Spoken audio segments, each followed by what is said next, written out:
राम राम। कार्तिक महात्म्य 29वां अध्याय। ऋषि बोले, यह पीपल शनिवार के दिन ही क्यों पूजा जाता है?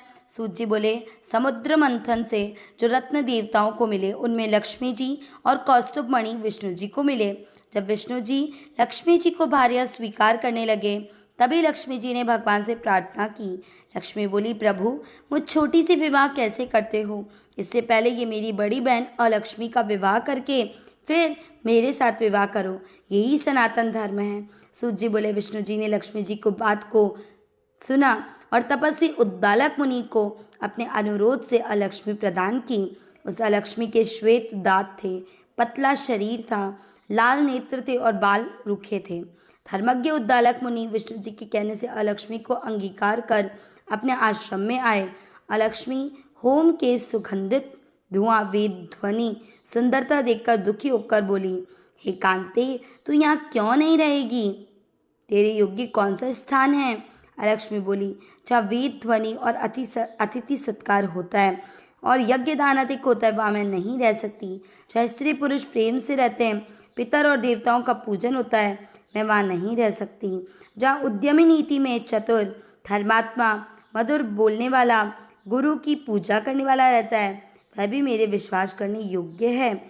जहाँ दिन रात स्त्री पुरुष में कला होती हो, अतिथियों का सत्कार नहीं होता हो, वह स्थान मुझ अलक्ष्मी को प्यारा है।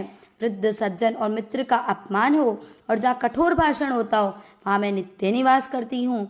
जहाँ लोग दुराचार करते हैं, पराई स्त्री से प्रीति करते हैं, उस स्थान में मेरा अर्थात अलक्ष्मी का निवास है। जहाँ गौ हत्या, मदिरापान आदि होते हैं, मैं उस स्थान में रहती हूँ।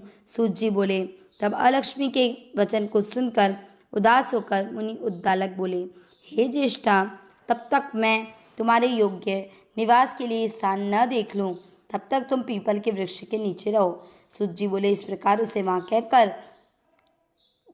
उद्दालक मुनि चल दिए और बहुत देर तक उनकी राह देखती रही अलक्ष्मी, लेकिन उसे अपने पति के दर्शन न हुए।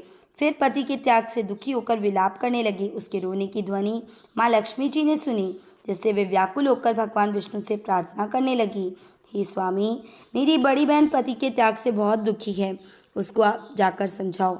सूत जी बोले, तब भगवान लक्ष्मी जी सहित वहाँ आए। उस अलक्ष्मी को धीरज बंधाते हुए कहा, हे अलक्ष्मी, पीपल के नीचे आश्रय लेकर तू यहाँ सदा रह।